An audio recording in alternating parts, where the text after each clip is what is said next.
Bienvenidos a nuestro compromiso con la verdad. Esta es nuestra imagen del día. La vía al mar se ha convertido en una autopista de altísimo riesgo. A lo largo de extensos tramos, las luminarias permanecen apagadas, sin que autoridad alguna se pronuncie al respecto. Y es que en esa tiniebla vial circulan carros de tracción animal que han ocasionado accidentes con víctimas fatales. Y ahora se suman decenas de ciclistas con pobres distintivos reflectivos que ponen en riesgo sus vidas y la de los conductores, que por esquivar pueden accidentarse gravemente.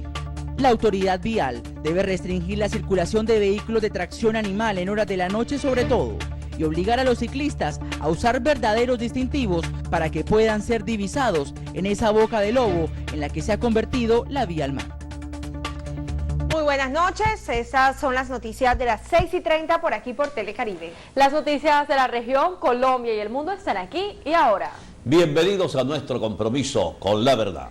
Y recuerden que estamos en la web como www.lasnoticias6-30 de telecaribe.com. En Facebook estamos como Las Noticias 630. Y en Twitter como @lasnoticias630. Aquí están los titulares que en el día de hoy hacen noticia.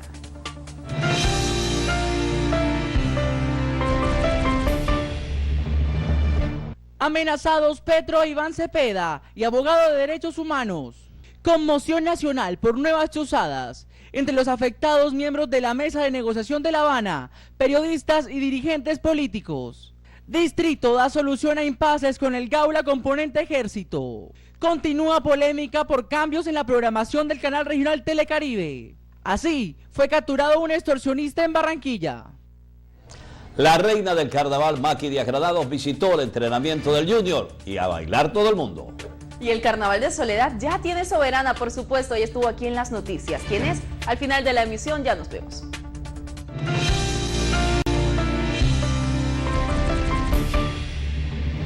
Muchísima atención, amenazas de muerte por parte de las Águilas Negras denunciaron el alcalde de Bogotá, Gustavo Petro, y el representante de la Cámara, Iván Cepeda. Aquí está el informe. Como una nueva arremetida contra la izquierda del país, surgen hoy amenazas de muerte a dos de sus líderes, el alcalde de Bogotá, Gustavo Petro, y el candidato al Senado y congresista Iván Cepeda. No ha pasado una semana de las amenazas de la Unión Patriótica y la Marcha Patriótica por parte de miembros de bandas criminales, cuando se suman las nuevas intimidaciones de Petro y Cepeda y el colectivo de abogados José Alvear Restrepo, quienes recibieron un correo electrónico con el asunto de o se retiran de la política o se mueren terroristas. Firmado por el bloque capital de las Águilas Negras. Entre tanto, el alcalde Gustavo Petro en su cuenta en Twitter publicó: "He sido víctima de amenazas de muerte". Posteriormente, reveló un tuit en el que entre comillas decía: "La cabeza de Petro rodará y con ella jugaremos fútbol. Colombia es democracia y lograremos la paz sin terroristas". Firmado por las Águilas Negras. Por su parte, el candidato al Senado Iván Cepeda aseguró que las intimidaciones hacen parte del mismo plan de desestabilización de los diálogos de La Habana, que coinciden con el descubrimiento de espionaje del que también fue víctima el congresista. Hasta el momento, se desconoce el pronunciamiento de las autoridades del país sobre estas graves denuncias de los líderes políticos. Y el abogado de derechos humanos, José Humberto Torres, exigió al gobierno nacional explicaciones sobre cómo se maneja el tema de la inteligencia militar en el país, luego del escándalo revelado por la revista Semana de espionaje a miembros de la mesa de negociadores de La Habana. El informe de la revista Semana sobre el descubrimiento de una sala de espionaje en un local del sector de Galerías en Bogotá, donde se habría monitoreado comunicaciones privadas entre algunos de los integrantes del equipo negociador del gobierno nacional en el proceso de paz que se realiza en La Habana, revive el oscuro capítulo de las chuzadas ilegales del DAS, antiguo organismo de seguridad permeado por grupos paramilitares, según lo dicho por expertos. Y es que cuando se creía que el capítulo estaba cerrado, el país regresa al tema de las interceptaciones ilegales. Según el analista político y defensor de derechos humanos José Humberto Torres, la situación es cada vez más grave. Curiosamente, el país ha sido sorprendido en varias ocasiones con informaciones de exclusividad de inteligencia militar que han sido divulgadas por personas ajenas del gobierno o que pertenecieron a otros gobiernos, tal como ocurrió con las coordenadas militares, donde serían entregados unos secuestrados liberados el año pasado. Y el más reciente hecho, el anuncio de que el gobierno de Santos estaba realizando diálogos con la FARC antes de una declaración oficial del jefe de Estado. información que fue confirmada solo hasta el 14 de septiembre. Según el jurista, esto pone en evidencia una serie de interceptaciones ilegales por parte de sectores del Ejército Nacional y, lo que es peor aún, la evidencia de la falta de controles por parte del gobierno nacional en el tema de la inteligencia. A mí no me cabe duda que mucha de esta información llega a las que hoy denominan bandas criminales. Mucha de esta información puede llegar incluso a los narcotraficantes pedidos en extradición para evitar justamente los operativos en su contra, como ya ocurrió en el pasado. Y en el peor de los casos, mucha de esta información llega seguramente a quienes detentaron el poder en algún momento, bien sea en el Poder Ejecutivo, y la utilizan para fines perversos y desde el punto de vista de sacar favores y réditos políticos.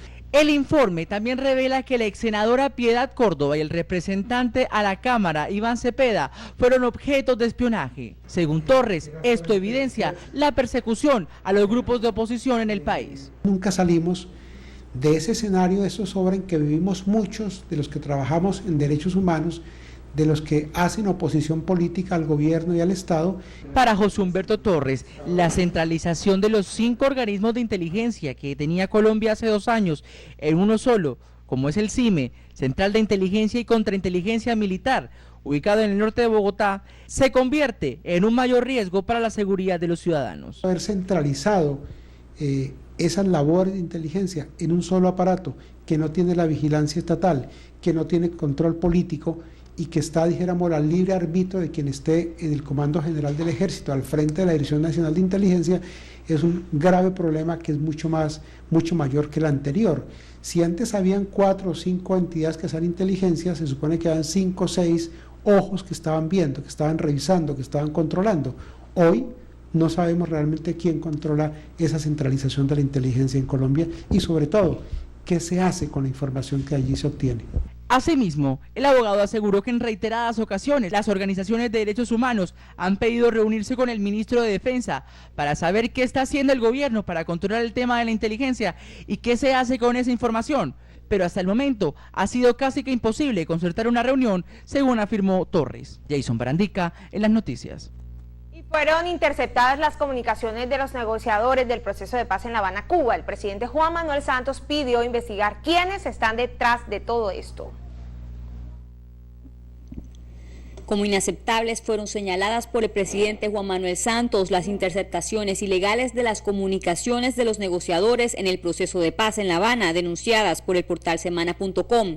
Este es el nuevo escándalo de chuzadas que estalla en el país tras conocerse la existencia de una supuesta fachada de inteligencia desde donde se habrían espiado a negociadores del proceso de paz. El jefe de Estado aseguró que detrás de esto existen fuerzas oscuras que buscan sabotear el proceso, por lo que exigió al ministro de Defensa Juan Carlos Pinzón investigar hasta las últimas instancias.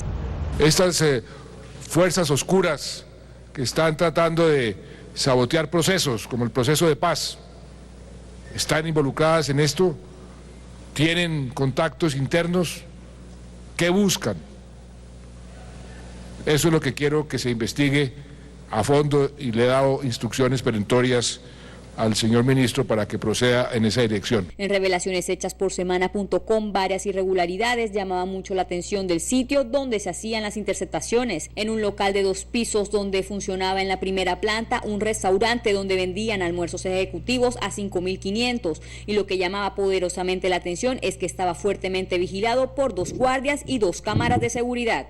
En su interior funcionaba un centro de enseñanza donde se ofrecían cursos de creación web, como espiar WhatsApp, cómo crear y detectar ataques web, entre otros. Desde allí, asegura el portal, se monitoreaban las comunicaciones privadas del equipo negociador del gobierno en el proceso de paz que se realiza en La Habana. A esta fachada los militares le otorgaron el nombre clave de Andrómeda. El sitio estuvo a cargo de un capitán cuyo nombre se mantiene en reserva. Con este nuevo hecho reviven los fantasmas de las chuzadas en Colombia. Entre ellos se encuentran los seguimientos ilegales realizados por la Agencia de Inteligencia Colombiana durante el gobierno de Álvaro Uribe en el 2009, en el que funcionarios del extinto DAS grababan ilegalmente a líderes de opinión, magistrados, periodistas y funcionarios del Estado. Una vez presentadas las pruebas por la Fiscalía, la situación fue calificada como una empresa criminal dirigida desde la Casa de Nariño por parte de representantes de la Corte Suprema.